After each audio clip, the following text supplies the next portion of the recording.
5, 4, 3, 2, 1, 0.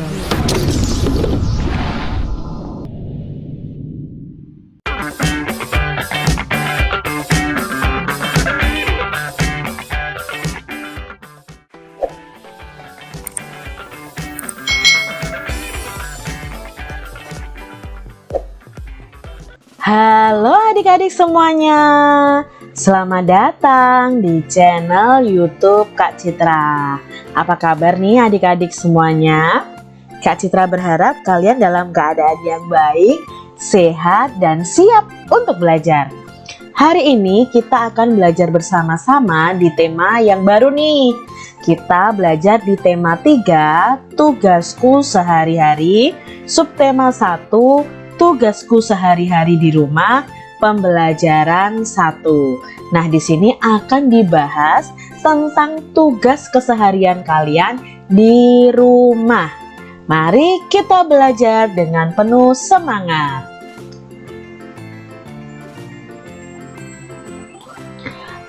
Anak-anak, apakah kalian tahu alamat rumah kalian? Ini tanya Bu Guru nih. Apakah kalian tahu alamat rumah kalian? Tentunya kalian tahu ya adik-adik ya. Mengapa sih kita perlu mengetahui alamat rumah kita? Nah, supaya kita jika ditanya oleh orang, kita bisa menjawab di mana alamat rumah kita. Dan kita mengetahui arah atau jalan menuju rumah kita. Coba amati letak rumah Siti di bawah ini. Kita akan mengamati denah letak dari rumah Siti. Rumah Siti itu berada di Jalan Ki Hajar Dewantara. Di depan rumah Siti ada musola. Di samping kanannya ada rumah Adi dan di samping kirinya ada rumah Ayu.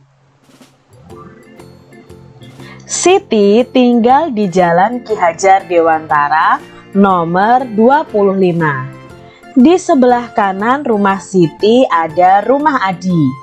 Di sebelah kiri rumah Siti ada rumah Ayu. Di depan rumah Siti ada musola. Rumah Siti terletak tidak jauh dari sekolah. Siti berangkat ke sekolah diantar oleh ayahnya. Kadang Siti pergi ke sekolah naik angkutan umum. Ongkos angkutan dari rumah ke sekolah adalah Rp1.000.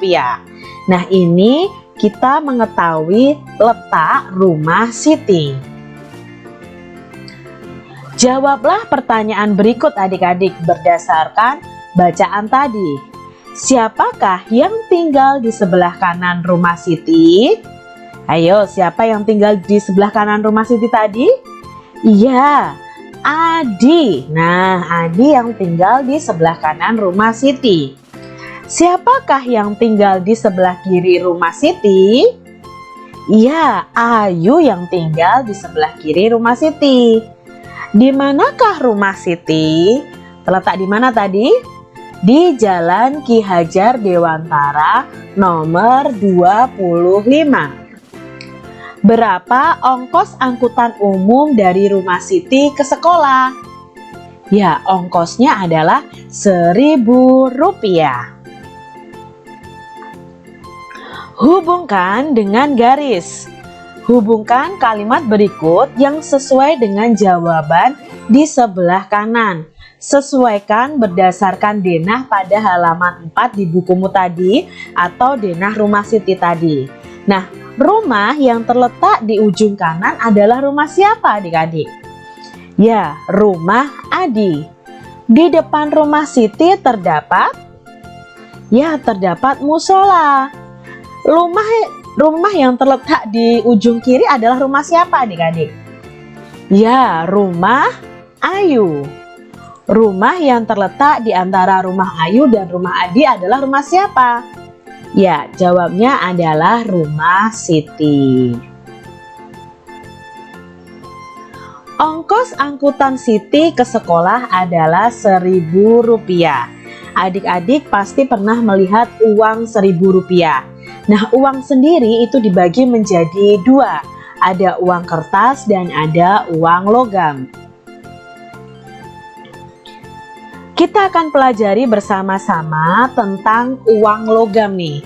Uang logam paling kecil nilainya adalah Rp100.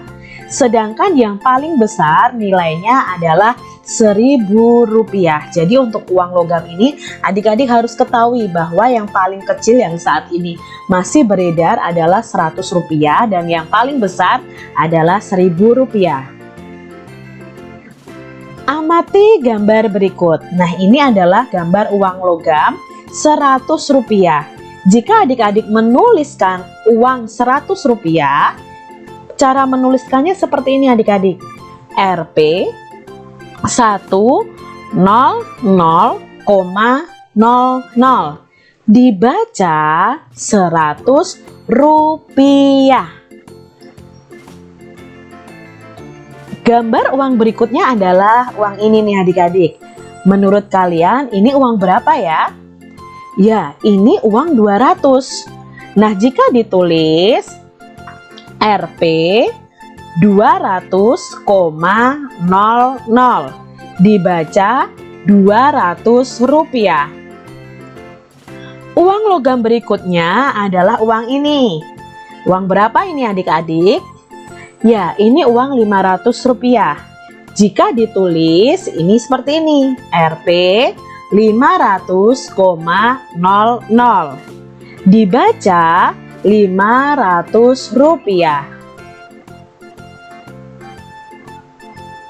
Uang terbesar dari uang logam adalah 1.000. Jadi ini nilainya paling besar nih di antara uang logam lainnya. Jika ditulis itu Rp 1,000,00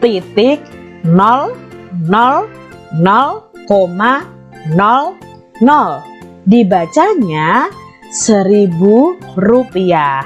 Nah, itu tadi kita sudah mengenal macam-macam nilai uang logam. Membandingkan pecahan uang. Nah, kita akan belajar membandingkan pecahan uang logam. Di sini ada dua pecahan uang logam yang Kak Citra punya. Yang pertama adalah 1.000, yang kedua adalah 500. Nah, kita tulis dulu adik-adik. Yang ini 1.000, yang ini 500.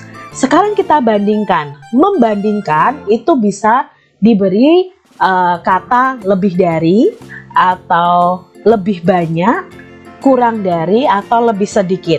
Nah, 1.000 itu lebih banyak dari 500 atau lebih sedikit dari 500? Ya, lebih banyak atau lebih besar dari 500. Maka bisa kita simpulkan, Rp1.000 nilainya lebih besar dari Rp500. Contoh berikutnya, ada uang Rp200 dan uang Rp500. Jika dibandingkan, uang Rp200 itu lebih besar atau lebih kecil dari 500? Ya, lebih kecil.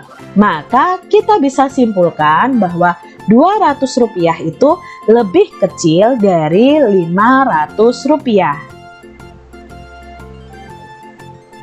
Berikutnya ada uang logam 100 dan uang logam 1.000. Jika dibandingkan, Rp100 apakah lebih besar atau lebih kecil dari Rp1.000? Ya, tentu nilainya uang 100 itu lebih kecil daripada uang Rp1.000. Jadi kesimpulannya, Rp100 lebih kecil dari Rp1.000. Bagaimana cara mengurutkan pecahan uang? Tadi kita sudah belajar membandingkan pecahan uang. Nah, sekarang kita mau mengurutkan pecahan uang dari nilainya. Mengurutkan pecahan uang. Nah, di sini Kak Citra punya 3 pecahan uang logam, yaitu uang 200, 100, dan 500. Nah, kita akan urutkan dari nilai uang yang paling kecil. Mana nih adik-adik yang nilai uangnya paling kecil? Ya, yang paling kecil adalah uang Rp100. Setelah Rp100, Berapa ya? Iya, Rp200. Dan yang paling besar adalah Rp500. Jika diurutkan dari nilai uang yang paling besar adalah, ya, yang paling besar adalah Rp500. Setelah Rp500, Rp200. Setelah Rp200, Rp100. Nah, itu tadi cara mengurutkan pecahan uang. Urutkan pecahan uang berikut mulai dari yang nilainya terkecil. Nah, di sini ada 3 uang logam lagi. Ada nilainya 200, 1000, dan 100. Kalau diurutkan dari nilai yang terkecil, mana dulu nih adik-adik? Ya, pastinya yang nilainya Rp100. Lalu setelah Rp100, Rp200. Setelah itu Rp1.000. Itu jika diurutkan dari yang terkecil. Di depan rumah Siti terdapat musola. Di sana terdapat kentongan yang dibunyikan saat waktu sholat. Kita bisa membunyikan kentongan itu secara bervariasi. Bunyi yang beraturan dan berulang itu disebut irama. Lalu banyaknya ketukan dalam setiap ruas itu disebut dengan birama. Nah, di sini kalian bisa belajar tentang irama dan birama ini dengan tepukan tangan dan hentakan kaki. Jika ada tanda T, itu berarti kalian harus tepuk tangan. Untuk K itu hentak kaki. Jadi nanti kalian kalau T, K, K berarti tepuk, hentak kaki, hentak kaki. Kalau K, T, T berarti hentak kaki, tepuk tangan, tepuk tangan. Ini kalian akan belajar tentang irama dan birama. Lakukan kegiatan seperti gambar di bawah ini untuk mendapatkan irama. Nah, kalian akan belajar tentang irama nih. Beberapa irama itu dapat digabungkan. Di sini ada irama tek tek tong. Nah, bunyi tek itu dari 2 tongkat yang dipukulkan. Lalu bunyi tong itu dari kentongan yang dipukul. Jadi nanti bisa tek tek tong, tek tek tong. Atau kalian bisa kombinasi nih adik-adik. Tek tong tek, tek tong tek. Atau bisa juga tong tong tek, tek tong tong, juga bisa adik-adik. Jadi kalian belajar bagaimana mendapatkan irama. Nah, di sini juga ada tambahan lagi yaitu prok prok tuk. Nah, prok prok itu berarti bunyi kita tepuk tangan. Lalu tuk itu kita pukul meja. Tapi jangan keras-keras ya adik-adik ya. Jadi kalian bisa variasikan. Prok prok tuk, prok tuk, prok tuk tuk prok, juga bisa adik-adik. Jadi kalian kombinasikan sendiri atau kalian gabungkan beberapa irama. Demikian tadi adik-adik pembahasan kita di tematik tema 3 subtema 1 pembelajaran 1. Semoga video pembelajaran ini bermanfaat untuk adik-adik semuanya. Jangan lupa untuk kalian jaga kesehatan kalian dan semangat untuk belajar. Sampai jumpa lagi di video pembelajaran Kak Citra selanjutnya. Tuhan memberkati. Jangan lupa tekan tombol subscribe, lalu tekan loncengnya, tekan juga tombol like, lalu share ke media sosial kalian. Jangan lupa untuk ikuti media sosial Kak Citra. Terima kasih.